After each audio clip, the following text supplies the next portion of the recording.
السلام علیکم. تاسو چېرته دا خبره اورېدلې چې په لیبارټرۍ کې انسانان تیارېدی شي یا نور ځناور هم په لیبارټرۍ کې تیارېدی شي؟ خبره به کوو د انویټرو فرټیلایزیشن په باره کې، او دا به ګورو چې اسلام د انویټرو فرټیلایزیشن د IVF اجازت ورکوي او که نه ورکوي. لومړی انویټرو فرټیلایزیشن وپېژنو چې انویټرو فرټیلایزیشن وایي څه ده. د بعضې انسانانو بچي قدرتي طور پر باندې ممکن دا نه وي چې هغه قدرتي طور پر د میلاد نه بچي پیدا کړي، ځکه چې د هغې څه کازز وي. لکه مطلب زه به تاسو ته یو څو کازز ووایم. کازز بلا شی دي، خو زه به تاسو ته یو دوه د میل نه د سړو نه او دوه د فیمیل نه ډسکس کوم. د میل کې سپرم موټیلیټي نه وي، مطلب دا سپرم په دې سیمن کې موجود وي، خو دا سپرم چې دی دا سفر نشي کولی. د دې د وجې دا سړی بیا بچي نشي پیدا کولی. دویم نمبر خبره دا ده چې د سپرم د تعداد چې کوم دی، د سپرم د نمبر چې دی دا کم وي.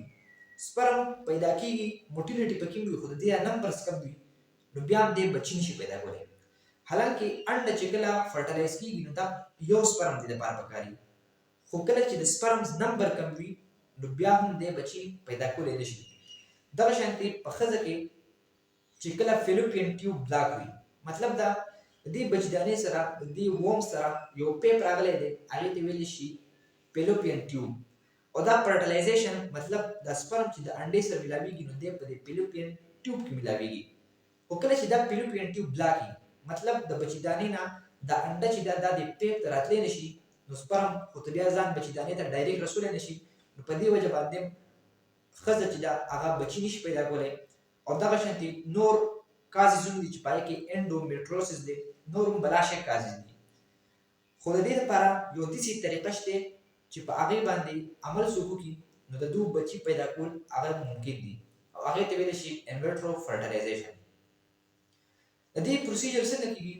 د ټولو نه لومړی داسې کار وشي چې د دې فیمیل د دې ووم نه د دې بچیدانې نه انډه واخلي، او دا انډه په لیبارټرۍ کې د دې سره میلاو کړي سپرمز. کله چې د دې سره سپرمز میلاو کړي نو بیا تاسو په دې تصویر کې کتلی شئ، په دې پکچر کې داسې کار وشو چې کله انډه او سپرمز میلاو شو نو د دې نه جوړ شو زیګوډ. او دا زیګوډ چې دي دا بیا دوه سیلز ته تقسیم شو، مطلب د دې یو سیل نه دوه سیلونه جوړ شو. بیا د دې دوه سیلونو نه په سټیج نمبر 2 په دویمه ورځ باندې څلور سیلونه جوړ شو، بیا اته سیلونه جوړ شو، او په څلورمه ورځ باندې د دې نه مورولا جوړه شوه. مورولا مطلب دا دی چې 14 سیلونه هغه برابر شو په لیبارټرۍ کې. دا اوس په بچیدانه کې دا پروسس نه دی، بلکې په لیبارټرۍ کې دی. اوس د مورولا پسې په 15مه ورځ باندې ارلی بلاستوسس جوړېږي. ارلی بلاستوسس مطلب دا دی چې دا بلاستوسس اوس دوی په بچیدانه کې انجکټ کولی شي چې د دې نه بچی روغ جوړ شي. خو دلته کې یو دی ایکسټینډډ بلاستوسس. زیاتره ښه پروسیجر دا دی او ښه طریقه دا ده چې دا ایکسټینډډ بلاستوسس په شپږمه ورځ باندې دا بچیدانې ته ور انجکټ کړي، نو د دې نه بچي چې دي هغه بیا پیدا کېدی شي او په ښه طریقې سره پیدا کېدی شي. دا و د انویټرو فرټیلایزیشن پروسیجر. خو اوس په دا ګورو چې آیا دا حلال دی او که حرام دی، اسلام د دې اجازت ورکوي او که نه ورکوي.